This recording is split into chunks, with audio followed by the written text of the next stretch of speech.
Every morning in Santa Barbara begins with the fragrance of jacaranda blossoms. On this May morning, the refreshing breeze was dancing with purple petals in the air. In the peaceful residential area of Hope Ranch, Jennifer Wilson was busy preparing breakfast in her elegant Spanish colonial revival mansion. She spooned organic granola into a bowl and garnished it with fresh blueberries. Her 8-year-old daughter Lily sat at the kitchen island, reviewing her homework just like any other morning. Jenny, wearing a cashmere cardigan from Theory, watched over her daughter while switching on the coffee maker. "Lily, how was your math test yesterday?" "I got a perfect score, Mom. The teacher praised me in front of the whole class." Jenny gently stroked her daughter's head. It had been 3 years since she lost her husband. 3 years since their last service at Trinity Episcopal Church. Balancing her real estate investment company with raising a child wasn't easy, but Lily's smile was her greatest source of strength. They never missed Sunday church and actively participated in charity work. Those around her praised her as an exceptional mother. After completing her morning routine and seeing Lily off, Jenny arranged the monthly wire transfer to her parents. Since her father Robert's company went bankrupt, she had become the guarantor for her parents' mortgage, essentially bearing the financial burden. It was a 1970s ranch-style house, the home where her parents had lived for over 30 years. Jenny faithfully continued her monthly support to ensure they wouldn't lose it. She was also paying the tuition for her niece Emily at Laguna Blanca School, a private institution. Her sister Patty's construction worker husband's salary couldn't possibly cover such expenses. Still, Patty kept making various demands for the child's future. On the surface, they appeared to be a harmonious family. Sunday dinners were filled with lively conversation around their mother's home cooking. However, Jenny had been feeling increasingly uneasy lately. Her sister Patty's Facebook was constantly updated with photos of luxury brand bags and overseas trips. It was an extravagant lifestyle that couldn't possibly be supported by her part-time nail salon income. Despite receiving help from both parents and sister, discontent always lingered in Patty's eyes. Margaret, their mother, spoiled her younger daughter Patty excessively. Dressed in expensive dresses from Chico's, she enjoyed lunches with neighborhood friends and always took her youngest's side. "Because I feel sorry for her," she would say, agreeing to unreasonable demands for Emily's extracurricular activities and tuition. Ultimately, Jenny would end up covering these expenses. Their father Robert was obsessed with keeping up appearances. Even after his company's bankruptcy, he refused to give up his luxury car. He maintained his golf club membership and continued to speak loudly at HOA meetings, trying to demonstrate his former influence. Words of gratitude to Jenny, who supported the family's finances, had become taken for granted. A new ripple was about to spread through this dysfunctional family relationship. "Jenny, why don't we all go for a family picnic at Ealing's Park this weekend? It's right before Mother's Day after all." It was a sudden invitation from her mother. Despite feeling uneasy about the words "strengthen family bonds," Jenny agreed when she saw how excited Lily was. "Wow! Can we buy a new picnic basket? I saw such a cute one at J.Crew. Jenny found herself sharing her daughter's innocent excitement. Watching Lily choose a new picnic basket and try on her favorite clothes brought a smile to her face. The following Saturday, Robert's brand new BMW glided into the Ealing's Park parking lot. Margaret in the passenger seat wore a pale blue dress from Talbot's, with makeup more carefully applied than usual. In the back seat, Emily was absorbed in her new iPad. "Lily, hurry up and get in." There was a hint of urgency in Margaret's voice. Lily carefully climbed into the back seat, clutching her new hat. Her pink sundress from J. Crew Cuts was a favorite she had chosen with her mother Jenny. She flashed a bright smile at her grandmother in the front seat. "Grandma, look at this picnic basket. Mom bought it for me." Margaret glanced at her granddaughter in the mirror, forcing a smile. "Oh, how lovely." Patty followed in her own car. Ever image-conscious, she refused to give up her luxury SUV despite struggling with the mortgage on her home in a new development. The early summer sunlight gently embraced the streets of Santa Barbara. It was perfect picnic weather. However, beneath this perfect sunlight, a cruel plan was about to unfold. Upon arriving at the park, Emily immediately distanced herself from Lily. Away from the adults' eyes, she shot mean glances at her cousin. It was nothing new. Lily had learned to endure it silently. "Let's take a commemorative photo," Margaret called out, raising her smartphone with an exaggeratedly cheerful voice. "Emily, stand next to Lily. Let's take a nice picture together." Emily briefly showed her displeasure before switching to an agreeable smile. In front of the camera, she could play the perfect young lady. However, her arm was digging painfully into Lily's waist. Fighting back the pain, Lily managed to smile too. Homemade sandwiches were laid out, and fruit salad in mason jars was distributed. The adults engaged in trivial conversation, but there was a strange tension in the air. Particularly between Patty and Margaret, their exchanged glances seemed to hide some dark scheme.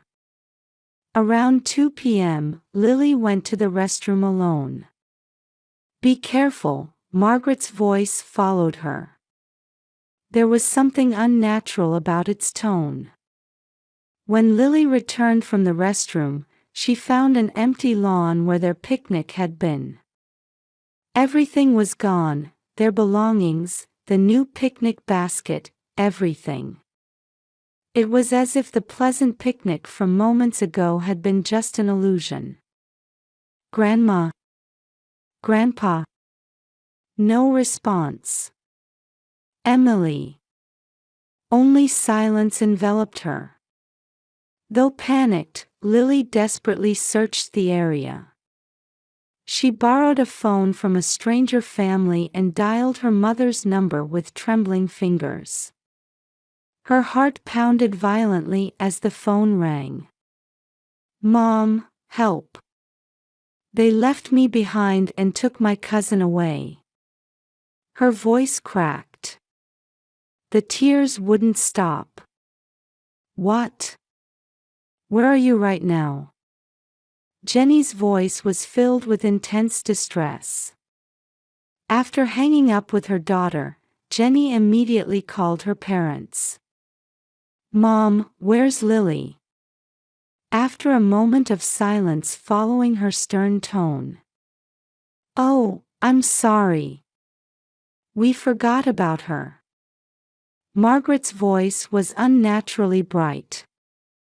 In the background, Patty's laughter could be heard. "She must be so surprised." In that moment, something froze in Jenny's heart. This wasn't mere carelessness. It was a calculated, cruel act. Lily sat on a park bench, hugging her knees and trembling. The early summer sun still shone brightly, but her world had been plunged into darkness. The kind family who had lent her their phone watched worriedly from a distance. "It's okay. Your mom will be here soon." A stranger woman spoke kindly to her. Lily gave a small nod in response. When Jenny's crimson Porsche Cayenne pulled into the Ealing's Park parking lot, the sun was still high in the sky. Her hands were still shaking on the steering wheel. "Lily." The moment she saw her mother, Lily ran to her. Jenny held her daughter tightly, feeling the slight tremor still running through her small body. The stranger family approached with concern. "Poor thing, she's been trembling the whole time." "Thank you." "Really?" Jenny's voice caught in her throat. At the park management office, they reviewed the security camera footage. The images were cruelly clear, her parents and Patty's family hastily packing up their things, getting into their cars while laughing. It had all been planned. "This is clearly child abuse," the park ranger stated with a stern expression. "Should we contact the police?" Jenny thought for a moment, then shook her head. "No, I'll handle this as a family matter." Back home, Lily took out her iPad. "Mom, look." It had recorded the conversation just before she was abandoned. "Let's quickly pack up while she's in the restroom." "Yes, let's all leave together. We're leaving her behind." "How fun." It was Patty's voice. A week later, relatives gathered at Jenny's mansion in Hope Ranch. It was 3 p.m. on a Sunday, normally when she would be participating in church charity events. A heavy atmosphere hung in the reception room. Robert, Margaret, Patty's family, aunt and uncle, cousins. All eyes were fixed on the iPad placed in the center of the table. "Please watch the following footage and audio." Jenny's voice maintained its composure. The security camera footage played, followed by the audio Lily had recorded, and then footage of her daughter's distressed state after the incident. The evidence was perfect. "I don't want to hear any excuses." Jenny's voice echoed quietly. She fixed her gaze on her parents and Patty. "I can't believe you're making such a big deal." Margaret began. "It was just a prank. Children often." "A prank?" Jenny's voice grew colder. "Abandoning an 8-year-old child in an unfamiliar place. This is what you call a prank?" "Jenny, calm down." Robert raised his voice. "We're family, if we just talk." Jenny gave a bitter laugh. "How dare you say such things after putting my daughter in danger?" "But that girl." Patty's voice trembled. "Always perfect, getting top grades, loved by everyone. Look at Emily. At the same school, always being compared. So you abandoned an 8-year-old child." "Now, everyone calm down." Margaret smiled diplomatically. "This too is a form of family love." "Love?" Jenny's voice was ice cold. Then let me show you my form of love. She took out her smartphone and opened Facebook. I'm about to post about this incident. In the church community group, the PTA group, and the HOA group. Stop! Margaret screamed. Our reputation. Reputation is important. Then why did you do something like abandoning an 8-year-old child? Robert stood up. Jenny, we intend to apologize. Any further? It's too late. The post button was pressed. This is just the first consequence. The aunt and uncle sighed deeply. The cousins turned away. Everyone sensed the magnitude of the storm that was about to break. Leave. Jenny's voice was devoid of emotion. As of today, I'm cutting ties with all of you. Margaret broke down crying. Are you trying to destroy us? You chose this outcome yourselves. No one could argue with those words. After her parents and Patty's family left, the remaining relatives gathered around Jenny. We're on your side. A cousin spoke gently. We'll help with whatever you need. Church bells rang. Social media was already in an uproar. Justice and betrayal. Love and hate. Truth and lies. Everything had begun to swirl. In Santa Barbara's upscale business district, on the 15th floor of a modern building housing top-tier companies, a heavy atmosphere hung in the conference room of a prestigious law firm. Across from Jenny sat her father Robert, mother Margaret, and Patty. Patty's husband couldn't take time off work and was absent. We've gathered today for an important notification. Jenny's legal counsel began in a solemn voice. First, regarding the withdrawal of Mr. Robert Wilson's mortgage guarantee. Documents were distributed. As of today, Ms. Jenny Wilson will terminate her role as guarantor. Wait. Margaret's voice cracked. Then we. Next, regarding Emily Wilson's tuition support at Laguna Blanca School. The lawyer continued, ignoring Margaret's voice. All support will cease after this semester. How could you be so cruel? Patty shouted. Are you trying to ruin Emily's future? Jenny silently took out the final document. Additionally, all monthly living support will end as of today. Silence fell over the conference room. Robert's voice trembled. Why do you need to go this far? A cold light entered Jenny's eyes. Why did you need to go that far?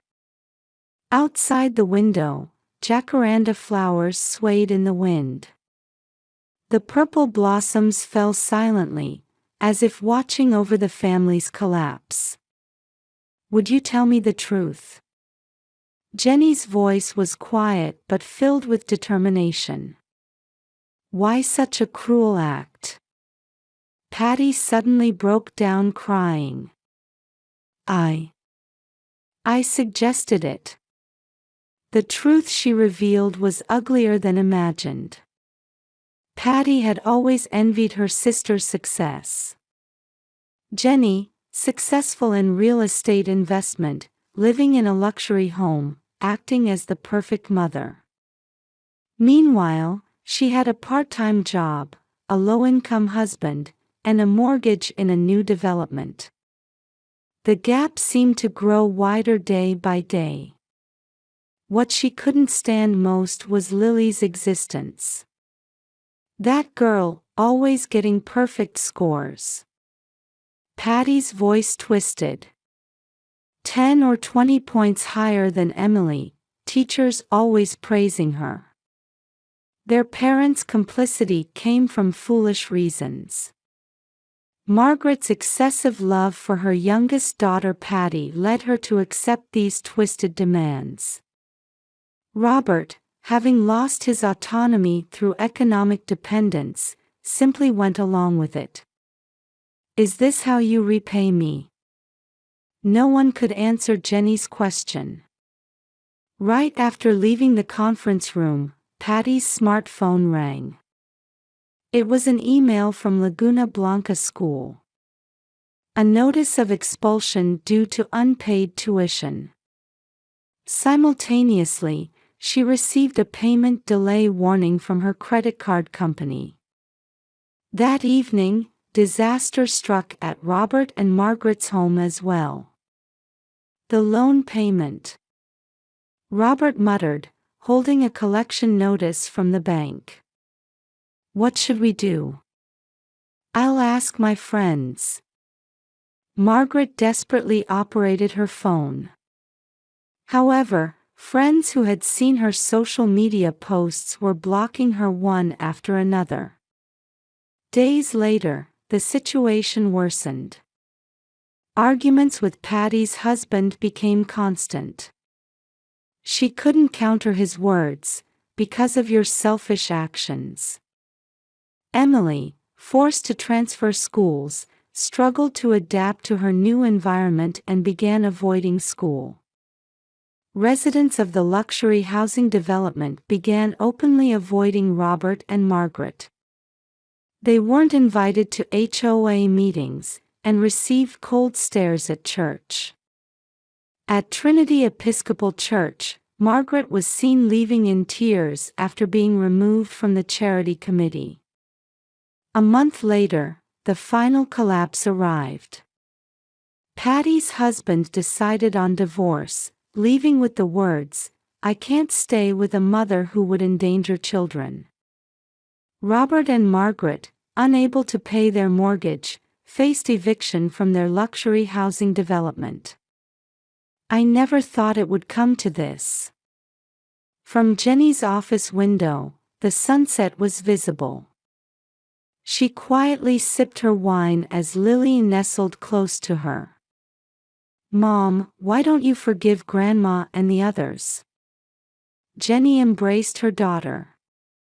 "I'm sorry. But this punishment was necessary. To protect you. And to teach them what true love means." The setting sun painted the purple jacaranda flowers red as it sank over the city. In that light, mother and daughter held each other tightly. This wasn't an ending, but a new beginning. Their journey to discover the true meaning of family was just beginning. One Sunday, a year later, Jenny and Lily stood in Trinity Episcopal Church as morning light filtered through the stained glass windows. They had just finished their weekly counseling session and were about to attend the regular service. "Dr. Thompson, thank you for another wonderful session today." Jenny smiled at the psychologist. "I'm so grateful to see Lily's smile returning." Indeed, Lily's expression had become brighter than before. She had overcome her trauma, made new friends, and her grades had improved even further.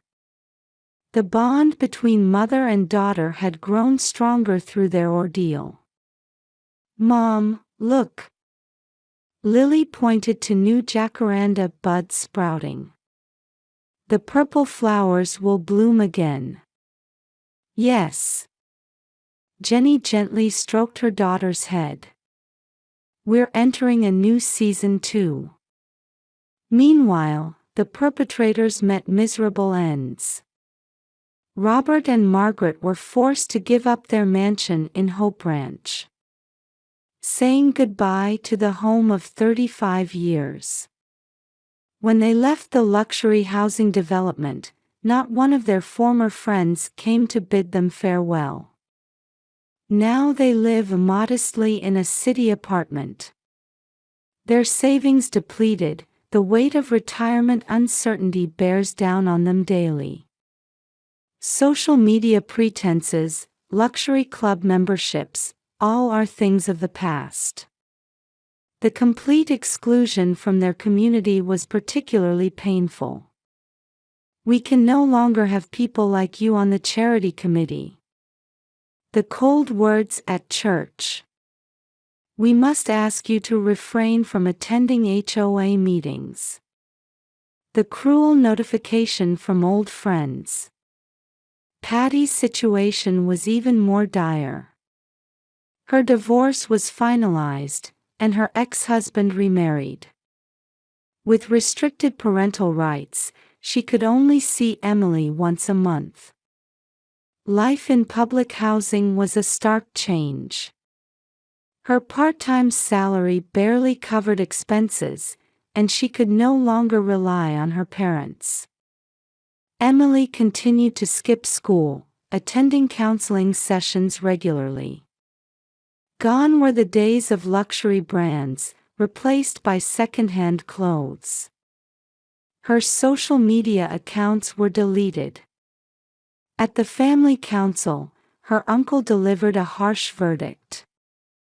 You are no longer welcome at any family events.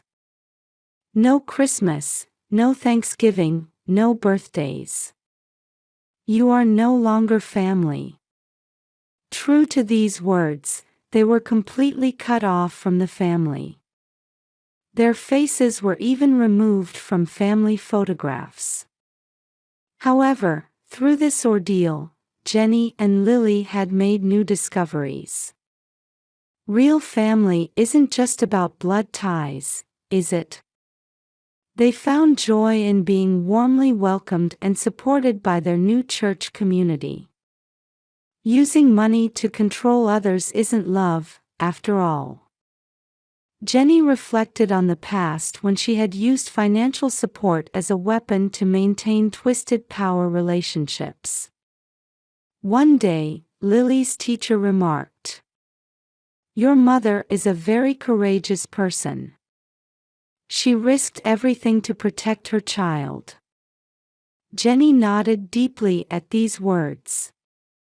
Sometimes, cutting family ties is necessary to protect those you love, she explained to her daughter. But in return, the bonds with those who truly matter grow stronger.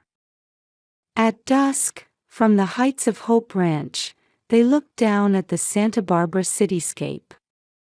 The purple jacaranda flowers gleamed in the sunset. "Hey, Mom." Lily looked up at the sky.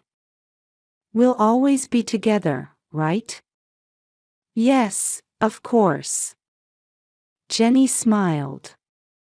"Protecting you is my greatest happiness." The church bells rang on the breeze. Their clear, strong sound spread across the entire city, as if announcing the beginning of a new chapter. This story is a record of courage, of a mother and daughter who freed themselves from the bonds of blood relations to choose ties based on true love. And it asks us, what is real family? What is true love? What does it mean to protect a child? The answers continue to dance in the Santa Barbara sky, carried by purple petals.